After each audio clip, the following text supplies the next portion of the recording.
Grace mark കിട്ടിയവർക്ക് പുനഃപരിശോധന നടത്താൻ NEET പരീക്ഷയുടെ കാര്യത്തിൽ സുപ്രീം കോടതി ഉത്തരവിട്ടിരിക്കുന്നു. മെഡിക്കൽ പ്രവേശനം സ്വപ്നം കണ്ട് നടക്കുന്ന വിദ്യാർത്ഥികളെ സംബന്ധിച്ച് നീറ്റ് അവരുടെ ഭാവിയിലേക്കുള്ള വളരെ പ്രധാനപ്പെട്ട ഒരു കടമ്പയാണ്. എന്നാൽ ഇത്തവണ നീറ്റിന്റെ വിശ്വാസ്യതയെ തന്നെ ചോദ്യം ചെയ്യുന്ന തരത്തിലാണ് പരീക്ഷാ ക്രമക്കേട് ആരോപണം ഉയർന്നു വന്നത്. നമുക്ക് നോക്കാം വിദ്യാഭ്യാസ നിരീക്ഷകനായ ഡോക്ടർ ആസിഫിന് എന്താണ് പറയാനുള്ളത്.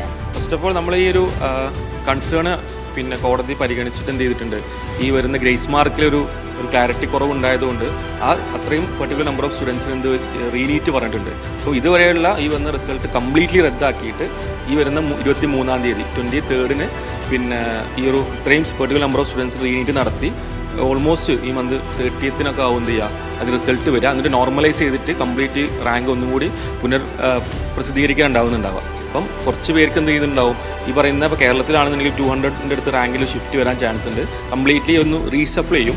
വലിയ രീതിയിൽ ചേഞ്ച് വരണമെന്നില്ല, പക്ഷേ എന്നാലും ഒരു ചെറിയ രീതിയിലുള്ള നീതി എന്ത് ചെയ്തിട്ടുണ്ട് ഈ ഗ്രേസ് മാർക്കിൻ്റെ കാര്യത്തിൽ വന്നിട്ടുണ്ട്. സിമിലർലി തന്നെ ഇപ്പോൾ നീറ്റിൻ്റെ കാര്യത്തിൽ കുറേ കാര്യങ്ങൾ ഇങ്ങനെ വന്നുകൊണ്ടിരിക്കുന്നത്, ക്വസ്റ്റ്യൻ പേപ്പർ ലീക്കായതും അതുപോലെ തന്നെ ഒരേ സെൻറ്ററിൽ നിന്ന് കുറേ പേർക്ക് ഫസ്റ്റ് റാങ്ക് വന്നതും അതൊക്കെ വന്നിട്ടുണ്ട്. അതിൻ്റെയൊക്കെ വലിയ കംപ്ലീറ്റ് ഒരു ഹിയറിങ് ജൂലൈ 8ാം തീയതി നടക്കുന്നുണ്ട്. അപ്പം അതിൻ്റെ ആ ഒരു നടത്തിപ്പിലുണ്ടായ വീഴ്ചകളും കാര്യങ്ങളൊക്കെ. അപ്പം ഇൻ റിസൾട്ട് ഈ NTA എന്ന് പറയുന്ന വലിയൊരു എക്സാം ഒരു ഏജൻസിയിൽ ആൾക്കാർക്ക് ഒരു ട്രസ്റ്റ് കുറഞ്ഞിട്ടുണ്ട്. അപ്പോൾ അതിലിപ്പം കുറേയൊക്കെ ചെറിയ ചേഞ്ചസ് വന്നിട്ടുണ്ടെങ്കിൽ പോലും ഈ പറയുന്ന ഇപ്പോഴും ഈ വലിയ സിംഗിൾ ലെറ്റേഴ്സിൽ സിംഗിൾ പേരിലുള്ള ആൾക്കാർക്ക് ഒരേ സെൻറ്ററിൽ നിന്ന് 700-703 മാർക്ക് വാങ്ങാന്നൊക്കെ പറഞ്ഞാൽ ഒരു തീരെ തന്നെ ട്രസ്റ്റ്ഫുൾ എല്ലാ സംഭവമല്ല.